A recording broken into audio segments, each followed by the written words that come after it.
It takes no more research than a trip to almost any public library or college library to show the incredibly lopsided coverage of slavery in the United States or in the Western Hemisphere as compared to the meager writings on the even larger number of Africans enslaved in the Islamic countries of the Middle East and North Africa, not to mention the vast numbers of Europeans also enslaved in centuries past in the Islamic world and within Europe itself.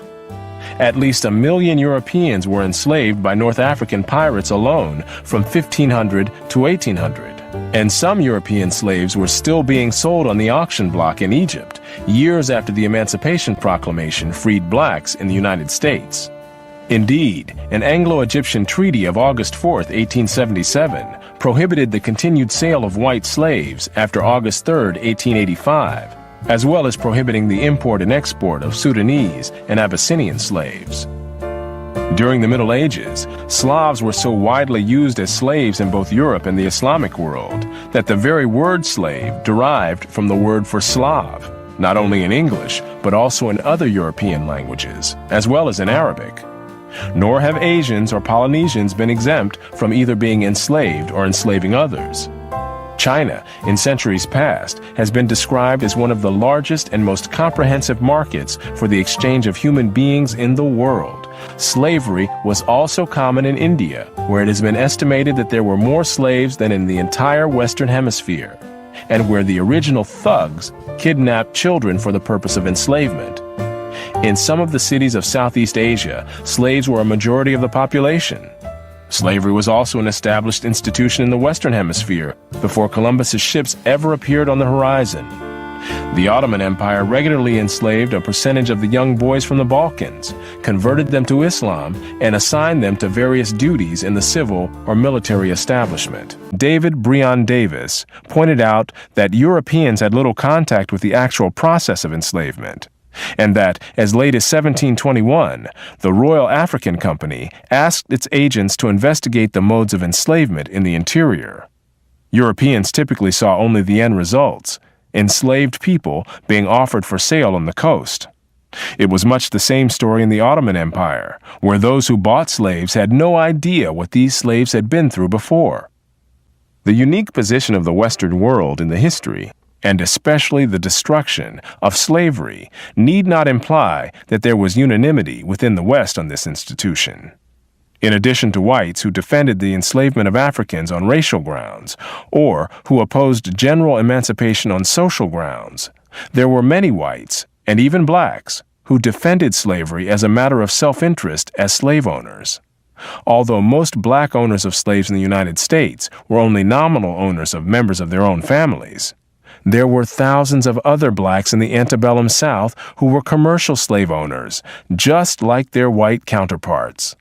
An estimated 1/3 of the free persons of color in New Orleans were slave owners, and thousands of these slave owners volunteered to fight for the Confederacy during the Civil War.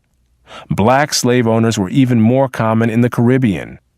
In short, there were many defenders of slavery in the West, even in the 19th century. And outside the West, slavery was too widely accepted to require defense. No other nation ended slavery in the same way as the United States did, and few ended it after so short a struggle, as history is measured. How and why did slavery end in most of the world? There were two major processes. Over the centuries, as more and more territories around the world consolidated into nation-states with their own armies and navies, raiding those territories to capture and enslave the people who lived within them became more hazardous in itself, and also risked military retaliation against the countries from which the raiders came. Thus, more and more peoples became off-limits to slave raiders over time. Put differently, the areas which remained subject to slave raiding over the centuries were primarily those where the people lived in smaller or weaker societies. Blacks was called Africans, whites was called Europeans. You know how many people don't know there was more white slaves in America than black slaves? They call them indentured servants, okay? So they came together one day and said, man, listen, and they overthrew the slave master in that whole area. So they said, wait a minute, let's think about this. Here's what we do. let's call the Africans black folk and the Europeans white folk. That's where that came from. Nobody in the world referred to themselves as white folks. There were no people classified as white before the 15 and 1600s. As a matter of fact, the term Caucasian is a very relatively new term. It was a guy named Johann Blumenbach who came up with that term around 1790, 1795. So these are relatively new terms. To get someone to actually think that someone else is inferior, you have to raise that type of mentality to a religious level. And that's why racism essentially was given its validation through the church. And it is the church that gave it a divine presence in order to say that whatever atrocities you commit in the name of the church is justified because these people did something against God that warrants their punishment and their social status. See, white ain't a color, it's an attitude. And you got to have big bucks to be an attitude. But here's what they didn't hide. They said if you have 1/32 Negro blood, you're a Negro. Now think about what they just told you. This is a cat who don't like me. He said if you have 1/32 Negro blood in you, you know what that really means?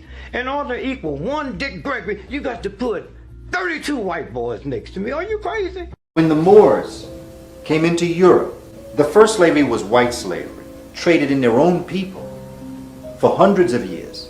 White folks sold their people to the Moors the moment they saw Moors coming. It was of great pride to be able to have a black face on your family shield. It was an honor for you to have a name like Moore or Morrison. Yes, white slavery was it. Selling particularly their daughters. They would sell them all over the world. And you know, in many families, the wives and the children reportedly were so relieved when they were sold. They were better treated by Moors as servants than they were as wives to their European husbands. See, we don't know this because they are so focused on us in the newspaper nowadays. It seems like we are the ones that are so perverse and depraved.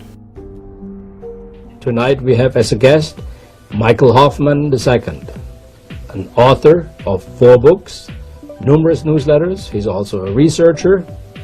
Mike Hoffman, you have written a controversial book about They Were White and They Were Slaves.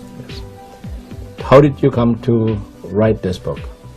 Well, originally I came across a book on white servitude in Virginia by a man named J.C. Bala, and I became very intrigued by his idea that white servitude was not limited to this juvenile kind of sophomoric notion that's pushed in high school, that persons of white background who were put into so-called indentured servitude had a very privileged type of bondage, and that that bondage was very temporary, and then it was ended after a period of 4 or 7 years, and they re-entered the ruling class and went about the job of exploiting black people. J.C. Bala, it's a very thin book of about 100 pages, I believe, raised the point that there were some aspects of white servitude that were consonant with slavery. There were some aspects of white servitude that were consonant with slavery.